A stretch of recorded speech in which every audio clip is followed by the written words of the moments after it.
Hi friends, first నేను మీకు ఒక వీడియో చూపిస్తా. ఆ వీడియోని కొంచెం క్లియర్గా చూడండి, ఎందుకంటే ఇది అందరికీ సంబంధించింది.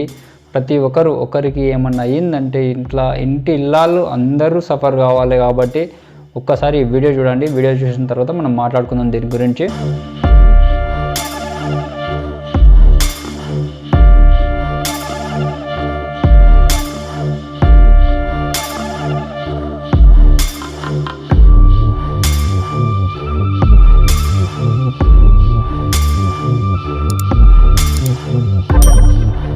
ఫ్రెండ్స్, వీడియోని చూశారు కదా.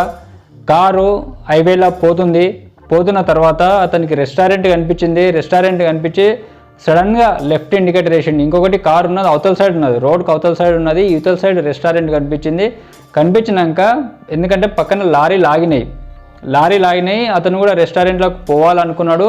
సడన్గా లెఫ్ట్ది ఇండికేటర్ వేసి సడన్గా మలిపిండు. అతను కొంచెం స్లోగా కొంచెం దూరం నుంచి లెఫ్ట్ ఇండికేటర్ వేసి దూరం నుంచి ఇట్లా స్లోగా టర్న్ చేస్తే వెనక్కి వచ్చే వెహికల్ అనేది కొంచెం అలర్ట్ అవుతాడు. అతను కొంచెం చూసుకొని పోతాడు.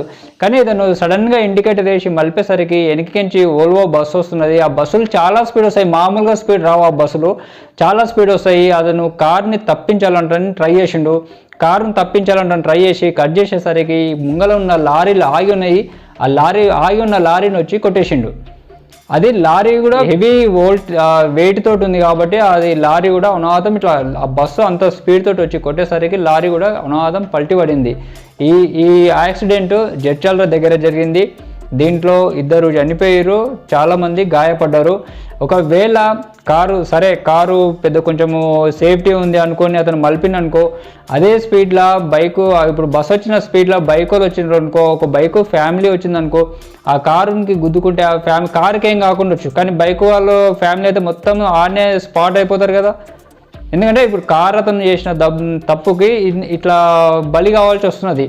ఇప్పుడు అదే కారుకు బైకు గుద్దుకుని ఉంటే మొత్తం అదైపోతుండే. ఒకవేళ ఆ లారీ లాగిన ప్లేస్లో వేరే కార్లు కానీ, ఒక టూరిస్ట్ బస్సు కానీ, చిన్న బస్సులు ఉంటాయి కదా, టూరిస్ట్ బస్సులు కానీ, ఇంకేమన్నా వెహికల్స్ ఆగి ఉంటే ఆ బస్సు పోయి ఆ కార్లకు కానీ, ఆ టూరిస్ట్ బస్సుకు కానీ తాకినుంటే ఇంకెంతమంది చనిపోతుండే.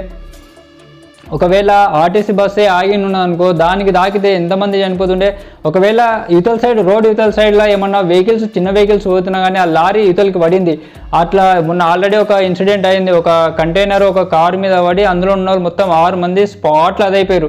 ఒకవేళ ఇదే లారీ అదే వెయిట్ తోటి ఇతల వెహికల్స్ పైన పడినుంటే ఇప్పుడు వాళ్ళు కూడా అవుట్ అవుతుండే కదా. ఆ టైంకి అవతల ఏ వెహికల్స్ పోలేవు కాబట్టి ఎవరికి ఏం కాలేదు. కానీ ఇంట్లో లారీకి తాకినందుకు ఆ బస్సులో ఉన్న 2 అయితే స్పాట్ డెడ్ అయ్యారు. 18 మందో 20 మందో వాళ్ళకందరికీ గాయాలైనాయి. ఇట్లా ఒకరు చేసిన తప్పుకో ఇంట్లో ఉన్న వాళ్ళందరూ ఇప్పుడు ఎన్ని ఫ్యామిలీస్ అయితే అన్ని ఫ్యామిలీలు సఫర్ కావాల్సి వస్తుంది. ఒక ఫ్యామిలీ పెద్దకి ఏమైనా అయితే వాళ్ళ ఇంట్లో ఉన్న వాళ్ళ పరిస్థితి, ఆర్థిక పరిస్థితి కానీ, వాళ్ళ మొత్తం ఎదుగుదల కానీ మొత్తం కూడా ఆటోమేటిక్గా కింద మీద అయిపోతుంది. ఇప్పుడు వాళ్ళ ఇంట్లో పిల్లలు ఉంటే ఆ పిల్లల పరిస్థితి ఏం కావాలి. ఇప్పుడు 2 చనిపోయారు, ఎంతోమందికి గాయాలైనాయి. ఇప్పుడు వాళ్ళు కోలుకోవడానికి ఎంత టైం పడుతుంది. ఆ చనిపోయిన వాళ్ళ ఇంట్లో వాళ్ళ మీద ఆధారపడ్డ వాళ్ళ పరిస్థితి ఏం కావాలి.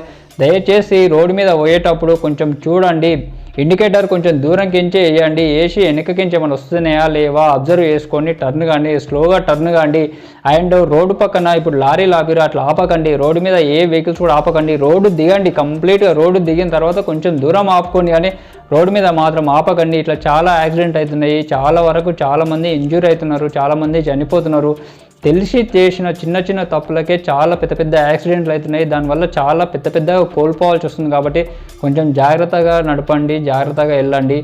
జస్ట్ యాక్సిడెంట్ అయిన తీరు చూస్తే ఒక కారు అతను చేసిన చిన్న తప్పుకు ఎంతోమంది బలైపోయారు. ఎందుకు ఆ వీడియో చూసిన తర్వాత నాకు ఈ వీడియో చేయాలనిపించింది. కొంచెం జాగ్రత్తగా ఉంటే అందరూ మంచిగా ఉంటారు కదా అని చెప్పి నేను ఈ వీడియో చేస్తున్నాను. మీకు ఈ వీడియో నచ్చితే లైక్ చేయండి. మరిన్ని అప్డేట్స్ కోసం ఛానల్ని సబ్స్క్రైబ్ చేసుకోండి. Thank you friends.